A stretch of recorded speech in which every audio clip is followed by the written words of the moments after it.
Alright, hi guys. Sorry if this is abbreviated. I think I may have bit off a little bit more than I could chew here. But what I'm going to get into today is patenting inventions. So, protecting your intellectual property. This would be kind of designed for patrons who come in and have an idea that they think they want to patent or want to kind of explore the patent process. What you can do is direct them to this website. It's pathfinder.weebly.com. On the front page here, we've got basically the first four things that you have to consider when getting into the patent process, and that's these four requirements for the invention. First off, it has to be patentable subject matter, so basically anything that's created by a human can be patented, basically. It's pretty wide scope, so examples of things that can't be patented would be laws of nature, natural phenomena, and abstract ideas.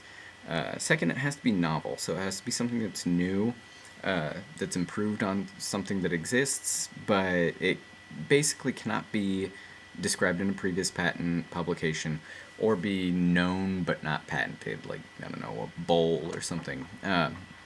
It can't be obvious, so it has to be a unique solution to a problem that somebody with ordinary skills in the area of the invention wouldn't be able to figure out. So, you have to show that you're smart.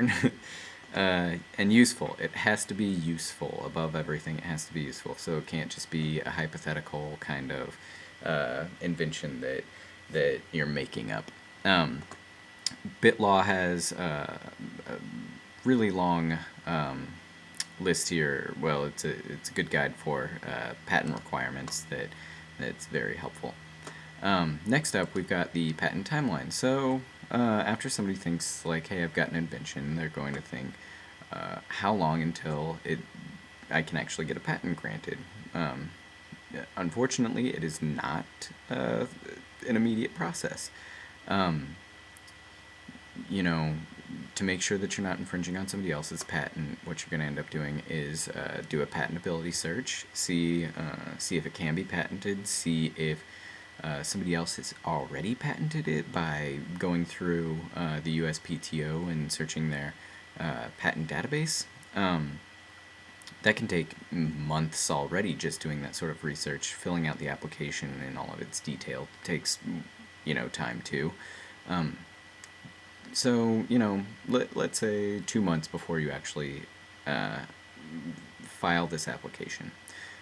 From there, basically due to backlog and due to the communication between the USPTO and the inventor, it'll take about 24.6 months. That's exactly how long the USPTO claims right now that it will take.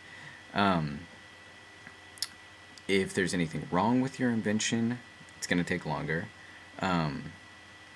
unfortunately. So that's why we want to try to make sure that once we apply, it's good. After that 2 years, basically, smooth sailing. There's going to be maintenance fees due periodically, 3.5, 7.5, and 11.5 years. But you don't really have to do anything else besides that.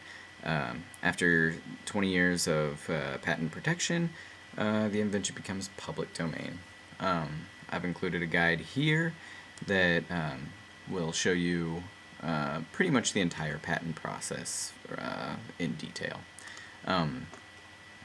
Next up on our tabs, we've got types of patents, because there are different types of patents for different types of things.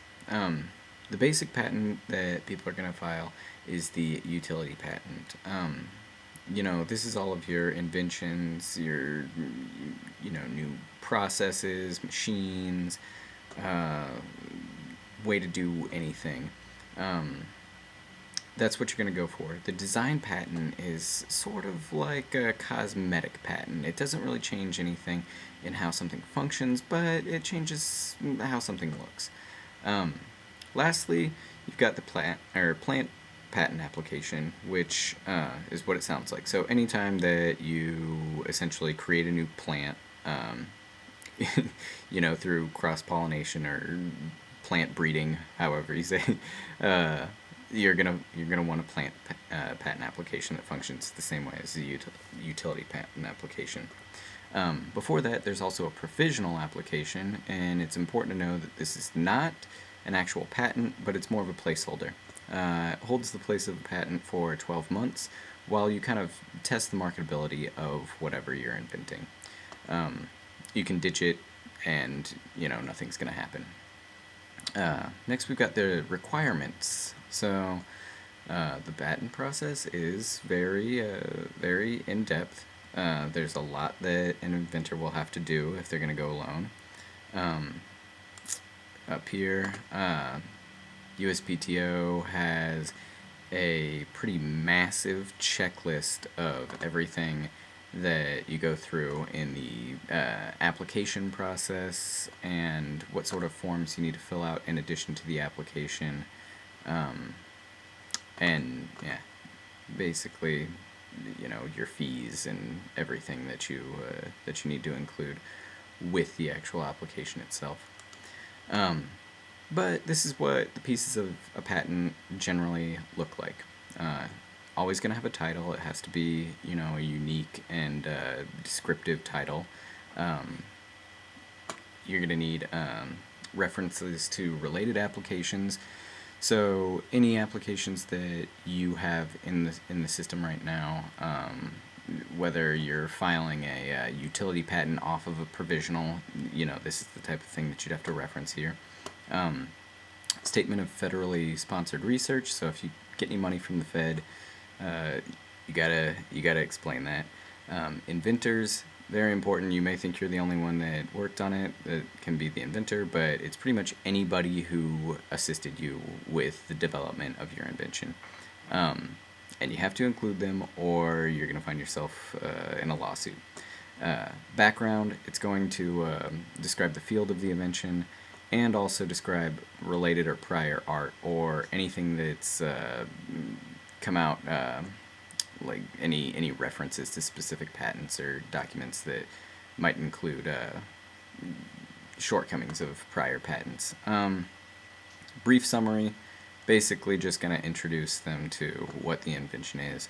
Then you're going to show a description of the drawings. You can see here, basically it's going to be very, very descriptive, where this is clearly a hamburger and it's dissected into every single piece that it could possibly be pulled into. Very detailed there. It's going to have multiple views too. The detailed description is going to basically be this drawing where you have to go and describe everything that you possibly can. Claims are basically the extent of the protection that you need granted by the patent. So what specifically needs to be protected in your filing. And last, you have an abstract that's sort of like the abstract that you'd find on a research paper, where it's basically just plop on the beginning of it that you can get a good idea of what the patent actually is. Stanford University has a good provisional patent application template, and it basically just shows what an application looks like with all the little fields blank or prompt, or it prompts you to fill them in. There's also an example of a completed patent that has all of these pieces in it, but formatted the way a patent actually looks. Next, we've got the patent search tools. So as you can imagine, you may not have an original idea that you think is original. So before applying, you're going to have to check for originality, make sure that patent doesn't exist already. USPTO has a 7-step search. It's a little muddy for the average reader.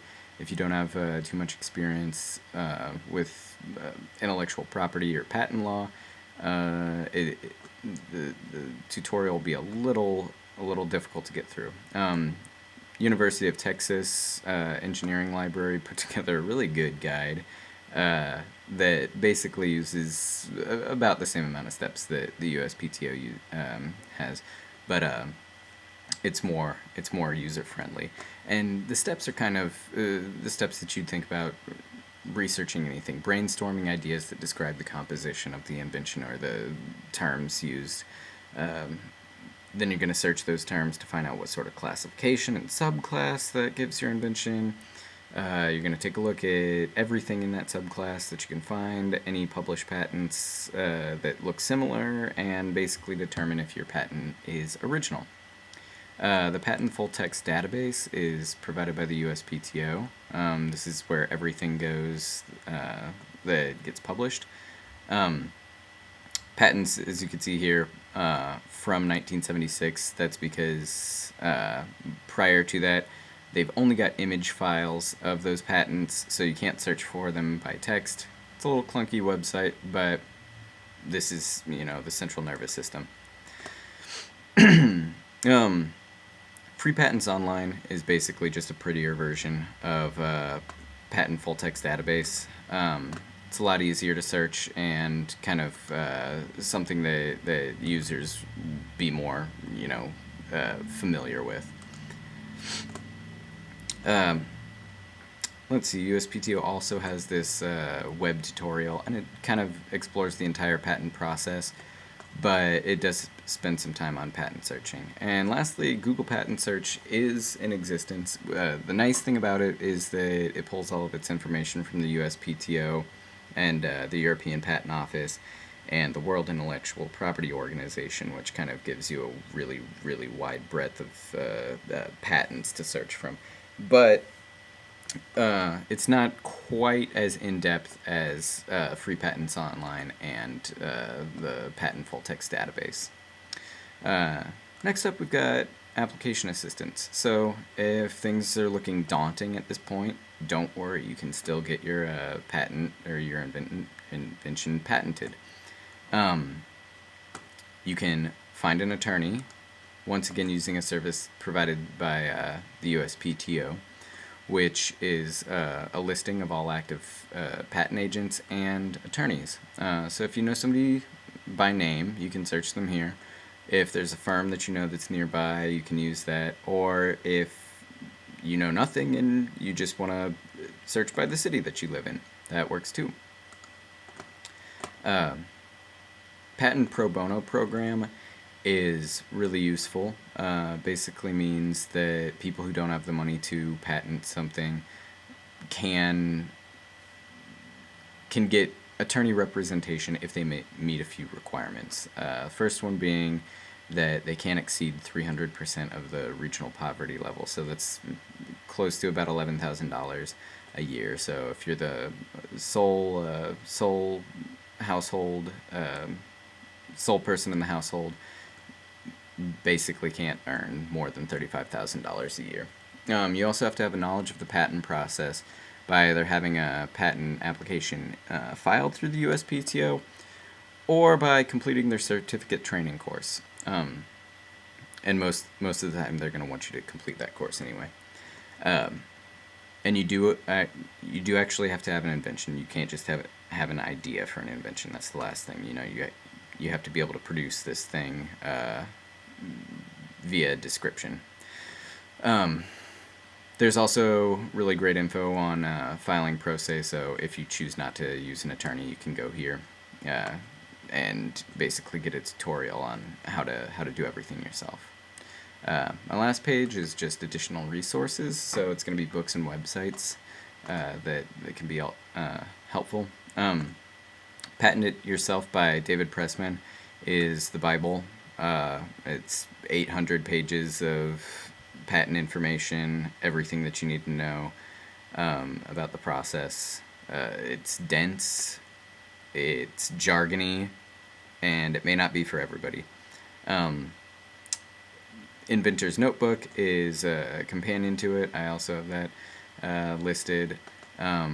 Nolo, who published both Patent It Yourself and Inventor's Notebook, also has basically an abbreviated version, which is Patents for Beginners, and uses kind of less mind-boggling terminology. Everything Inventions and Patents book is going to be for your, library users who are just getting into it, not necessarily legal background or anything like that. And it's going to kind of put it out in easy layman's terms. Same with patents, copyrights, and trademarks for dummies. And lastly, intellectual property desk reference is just everything that you need to know about patents, copyrights, and trademarks. I also like IP Watchdog, which is it's updated by a patent attorney, and the blog posts that he has on it are journal quality and basically everything that you need to know about patents. He picks specific subjects that he's going to write about and really digs into everything and provides a lot of helpful resources in his articles.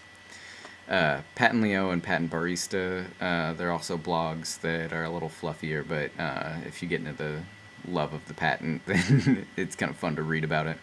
And Nolo Patent Copy and Trademark website is the same crew that published these books up here, the Patent It to Yourself. They're very useful, tons of resources there, and a little bit of fun. If you don't follow the USPTO, you should. Their director, Michelle Lee, she gets everywhere and really shows off, what intellectual property is made for, and how protecting it can be really helpful. And I do love when they pull up their old patents for, things that are common in everyday use now that are kind of help shape the future and show, how something developed over the years. And lastly, if you need to sound off, there is an intellectual property forum, but, you're not supposed to talk about your inventions around people who want to patent things themselves. They may end up robbing you blind. So keep quiet, ask conservative questions, and happy patenting.